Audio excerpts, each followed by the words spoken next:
आप भारतीय जनता पार्टी के पीपर गांव मंडल के महामंत्री पूर्व में थे और आपका स्वागत करते हैं जनार्दन प्रसाद द्विवेदी जी।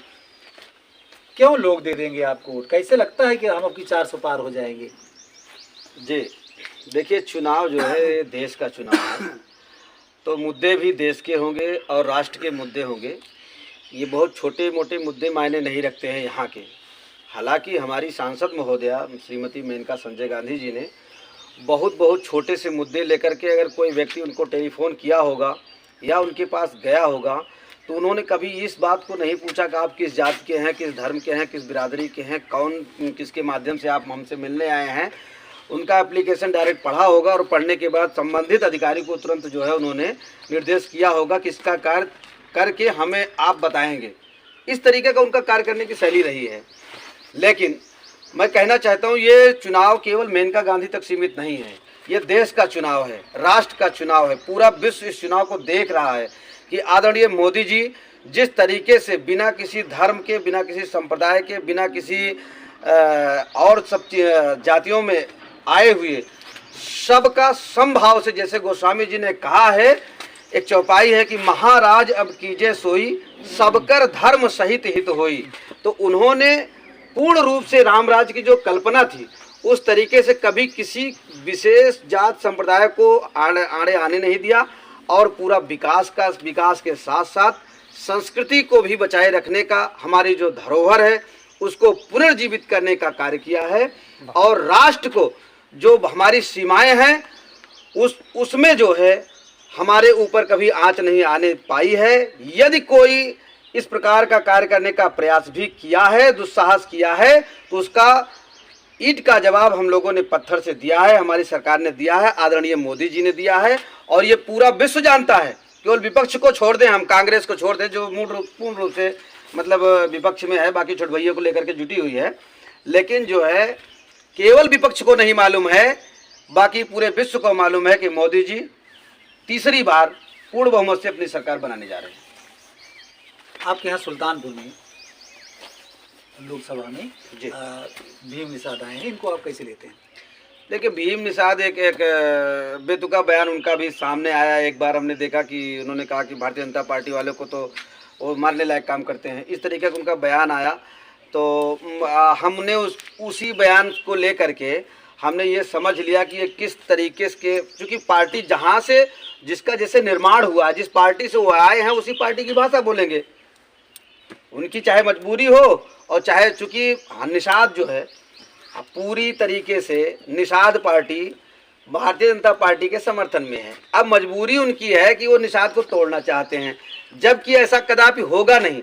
निषाद जो है सदा त्रेता युग से त्रेता युग से हमारे साथ रहा है, राम जी के सेना के साथ रहा है और हम लोग भी राम की ही बात करते हैं, तो हमारे साथ निषाद है। अब वो निषाद को तोड़ना चाहते हैं पर ऐसा होगा नहीं, वो निषाद को बेचने आए हैं। निषाद राज गु ने कहा था कि समर मरण पुन सुर सरि तीरा और राम काज क्षण भंग शरीरा। अगर समर में, हमारा युद्ध में अगर मरण भी होता है तो किसके लिए कर रहे हैं? हम राम के लिए जान दे देने वाले हैं। तो निषाद तो राम के लिए जान देने के लिए सदा तैयार था। वो आज भी भगवान राम की जो पार्टी है जिसके साथ जुड़ा हुआ है वो उसी के साथ रहेगा, किसी के बरगलाने में नहीं आएगा। क्योंकि समाजवादी पार्टी अब समाप्तवादी पार्टी की तरफ है और चूंकि अब जो है धीरे धीरे समाजवादी, देखिए समाजवादियों ने अपनी पूरी जो अंदर था, जो मन में था, सब कुछ बता दिया है। राम के दरबार में ना जा करके, राम के दरबार की अवहेलना करके वो जो है अपना पूरी मंशा जता दिए हैं कि हम किस तरीके से हैं। क्योंकि ये हिंदुस्तान है, अब हिंदुस्तान है तो ये हिंदुओं का राष्ट्र है और हिंदू चूँकि भगवान राम के उनके प्रेरणा स्रोत रहे हैं, राम हमारे आदर्श रहे हैं। जो राम का नहीं है वो किसी काम का नहीं है। मेरा ये मानना है कि पूरा हिंदू समाज जो है समाजवादी पार्टी का विरोध करेगा। जो अभी हमारे कुछ लोग उनके साथ जुटे हुए हैं, कुछ थोड़ा मोड़ा लालच से कि हम जीत जाएंगे, विधायक हो जाएंगे, सांसद हो जाएंगे, कुछ ही दिन तक रहेंगे, बाकी सब खत्म होने वाले हैं। अब की बार चुनाव का भैया, अब की बार चुनाव में 2024 में मुद्दे क्या होने चाहिए आपकी समझ में? देश का चुनाव है, देश का मुद्दा, क्षेत्र का मुद्दा, जिले का मुद्दा बताइए। अपने जनपद का जी, और आप विशेषकर आपने इसौली विधानसभा, देखिए हमारे जनपद में जो है, जैसे अब विकास की बात के लिए बिजली, पानी और सड़क, जैसे हम ये कहा करते हैं विकास में 3 शब्द आते हैं, बा से बिजली, का से कानून और सा से सड़क। 3 शब्द हैं तो 3 बातें हैं। बिजली देख लीजिए, आज पहले कब आई, शनिवार से शनिवार हम देखते थे कि एक हफ्ते दिन रहेगी, एक हफ्ते रात रहेगी, उसमें भी 8 घंटे 7 घंटे बिजली मिलती थी। आज बिजली लगातार मिल रही है 18 घंटे। उसके बाद अगर बीच में कुछ बिगड़ती है तो हम लोग जो क्षेत्रीय नेता हैं वो लोग फ़ोन करते हैं जेई के पास, तत्काल बनती है। पहले एक हफ्ता बनने में देर लगती थी, आज तत्काल बन रही है। किसी प्रकार की कोई समस्या हम लोग 1912 पे कॉल भी करते हैं, उसका भी तुरंत निदान हो रहा है। तो बिजली हो गया। कानून के बारे में किसी को बताना ही नहीं है कि उत्तर प्रदेश का, विशेषता उत्तर प्रदेश का जो कानून, चूँकि कानून का हाथ इस समय देखिए हम बहुत ज़्यादा उसमें नहीं जाना चाह रहे हैं। हमारे सिर्फ कहने का आशय है कि आपकी विधानसभा इसौली में सर्वोपरि सबसे पहले आप बताइए, चूँकि हम इस क्षेत्र में बात कर रहे हैं, यहाँ के लोग आपको सुन रहे हैं, देश दुनिया के भी लोग सुन रहे हैं। हमने देश की भी बात की, हमने प्रदेश की भी बात की, मैं जिले की बात आपके कर रहा हूँ, आपकी कॉन्स्टिट्यूंसी की। यहाँ पे क्या होना चाहिए, ऐसे कौन से मुद्दे हैं, कुछ तो होना होगा।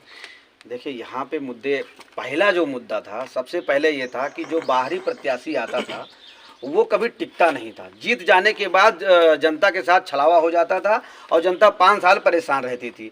पहला मुद्दा तो यही साल हो गया कि हमारा जो प्रत्याशी है वो महीने में 2 बार आता है और 3-3 दिन रहता है, अर्थात महीने में 6 दिन माननीय सांसद जी यहाँ पर समय अपना देती हैं।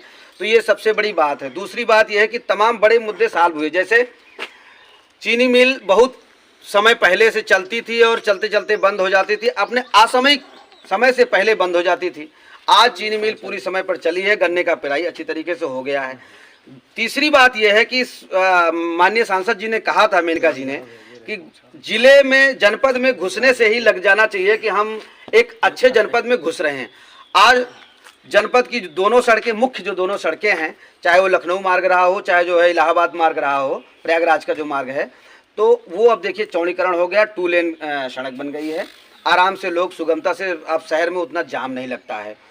और तीसरी बात, हमारे विशेषता हमारे क्षेत्र में जैसे कृषि भवन दिया और सताहरी ड्रेन के नाम से जो आप देख रहे हैं 14.5 करोड़ रुपए जो है उसमें दिए गए बलदेव सिंह औलख, माननीय बलदेव सिंह औलख के द्वारा और माननीय सांसद मेनका जी के प्रयास के द्वारा ये इतना बड़ा काम हुआ हमारे क्षेत्र में। दूसरी बात यह है कि तमाम बारात घर आए, उसके बाद सड़कें आई और सड़कों का तो जाल बिछा है। सड़क तो आपके गांव की भी बन रही है। हमारे गांव के भी भाई सांसद महोदय जी के द्वारा सड़क, हमारा एप्लीकेशन स्वीकार कर लिया गया था और हमारे एप्लीकेशन में 3 सड़कें थी, हमारी 3 सड़कें पास हो गई। एक बड़नपुर और दूसरा जो है खारा, 2 खारा में, रामनगर से खरकपान का पुरवा और जो है इधर बनकटवा गाँव जी। तो ये तो सड़कों का जाल रहा, ये आपके इस सतारी ड्रेन की बात रही। और क्या होना चाहिए भाई? और जैसे कि किसानों से लोग नहीं, जैसे आप जाते होंगे, दूर दूर वोट मांग रहे हैं, लोगों से मिल रहे हैं, बात कर रहे हैं, तो कुछ तो कहते होंगे ना कि हमको ये चाहिए। लोगों के मन में कोई मुद्दा नहीं है। लोगों के मन में जैसे कि विपक्ष का नाम तक नहीं है और लोग ये सिर्फ ये सोच रहे हैं किस दिन भैया वोट डालने चलना है। कोई मुद्दा नहीं है। वो ये कह रहे हैं मोदी जी ने इतना काम किया है कि हम खुद ही वोट देना चाहते हैं। वही लोग वोट नहीं देंगे जो किसी के बरगलाने में आ जाएंगे। जातीय समीकरण में अगर कोई फंसा ले गया, उनको बरगला ले गया, तभी वो वोट दूसरी तरफ करेंगे। बाकी वोट सिर्फ मोदी जी का है और मेनका जी का है। मैं तो ये मानता हूँ कि यहाँ पे सुल्तानपुर में 50-50 का मामला है। 50% वोट जो है मेनका जी का है और 50% वोट मोदी जी के नाम पे पड़ना है, जितना वोट पड़ेंगे। बहुत बड़ी बात आपने कहा कि सुल्तानपुर में 50-50 मोदी और मेनका का फैक्टर चल रहा है। जी भाई 50-50 है, क्योंकि समाजवादी पार्टी ये गठबंधन के टिकट मिला हुआ है भीम निषाद जी को और समाजवादी पार्टी के पास कुछ बताने के लिए है नहीं। वो राम का विरोध करेंगे और उसके बाद ऐसा एक भी नहीं, वो ये चाहते हैं सिर्फ मोदी जी ना बने प्रधानमंत्री, एक ही उनका मुद्दा है। कोई इस तरीके का उनको मुद्दा उठाना चाहिए, मोदी जी के खिलाफ कोई एक बात उनको लेकर के आनी चाहिए कि भाई मोदी जी ने ये कहा था, ये नहीं किया। एक भी समाजवादी हमको नहीं बताता। हम उनके पास 50 बात बता सकते हैं कि समाजवादियों ने क्या घोटाला किया है, कांग्रेसियों ने क्या घोटाला किया है, कांग्रेस के राज में क्या था, सड़क बनने का रेशियो क्या था। आपको बताना चाहता हूं कि आज तक जब से कांग्रेस सरकार रही है 2014 के पहले सिर्फ 74 जो है अंतर्राष्ट्रीय एयरपोर्ट थे। आज 149 एयरपोर्ट जो है बनकर के तैयार हो गए हैं। ये विकास का रेशियो देखिए। सड़क बनाने का जो रेशियो था वो 12-13 किलोमीटर 20 किलोमीटर इस तरीके से मतलब बनाते थे, आज जो है 30 किलोमीटर के पार चल रहा है। तो वो सुस्ती अब ये नहीं है। ये मोदी जी कहते हैं कि मैं काम के लिए पैदा हुआ हूँ और काम करूँगा। यही समय है और सही समय है, काम करने का जो समय है यही समय है। और मैं ये कहना चाहता हूँ आम जनमानस से, आपके चैनल के माध्यम से, कि किसी के बरगलाने में जाति पक्ष में आप लोग ना आकर के आप लोग सीधे सीधे भारतीय जनता पार्टी को वोट दें। जो आपके मन में था वो हो गया, अब जो आपकी कल्पनाओं में है वो साकार होने वाला है। ये लास्ट चुनाव है मोदी जी का। जो आप चाहते हैं, जो आपने सोचा नहीं होगा, वो इस बार होने वाला है। मन में था, मन की बात प्रधानमंत्री जी करते हैं और उनके कार्यकर्ता कल्पनाओं की बात करते हैं। बिल्कुल, क्योंकि बहुत सारे मुद्दे हैं, अभी मैं कहना नहीं चाहता, बहुत सारे ऐसे मुद्दे हैं जो कि अब इस बार वो हल होने वाले हैं। कल्पनाओं को कल्पनाओं में रहने दो। नहीं, जैसे कुछ ऐसे मुद्दे हैं, जैसे पीओके है। मैं मानता हूं कि इस बार अगर भाजपा की सरकार बनती है तो पीओके हमारा होगा, क्योंकि हम लोगों ने सदा कहा है कि जहां हुए बलिदान मुखर्जी वो कश्मीर हमारा। अभी तो हमारा कश्मीर आधा मिला है, हमको पूरा कश्मीर चाहिए। भारत आर्यावर्त है, पूरा आर्यावर्त चाहिए। और मेरा अपना, हमारे एक दादाजी थे, उनका एक नारा था कि कैलाश को मुक्त कराना है, कश्मीर में कुंभ लगाना है और गंगा जमुना नदियों को राष्ट्रीय धरोहर बनाना है। ये सारी कल्पनाएं पूरी होंगी। मुझे आशा ही नहीं, पूर्ण विश्वास है अपने नरेंद्र मोदी जी के ऊपर, भारतीय जनता पार्टी के नेतृत्व के ऊपर। बहुत बड़ी बात कही, बहुत बड़ी बड़ी बातें कही जनार्दन जी महाराज जी ने। आपसे आप कितना सहमत हैं, हमारे अपने दर्शकों के लिए हम कह रहे हैं कि आप ज़रूर कमेंट करके महाराज जी की बातों को ज़रूर कहिएगा। और जहाँ तक मैं समझता हूँ कि आपकी बातों से कि यहाँ क्षेत्रीय और राष्ट्रीय मुद्दे की कोई बात नहीं रह गई है, क्योंकि आर्यावर्त हमारा है और ये कश्मीर हमारा है। ये सब कुछ जो है बहुत सारी बातें कही आपने। अंत में फिर चलते चलते फिर मिलेंगे। सदर प्रणाम, धर्मेंद्र शुक्ला।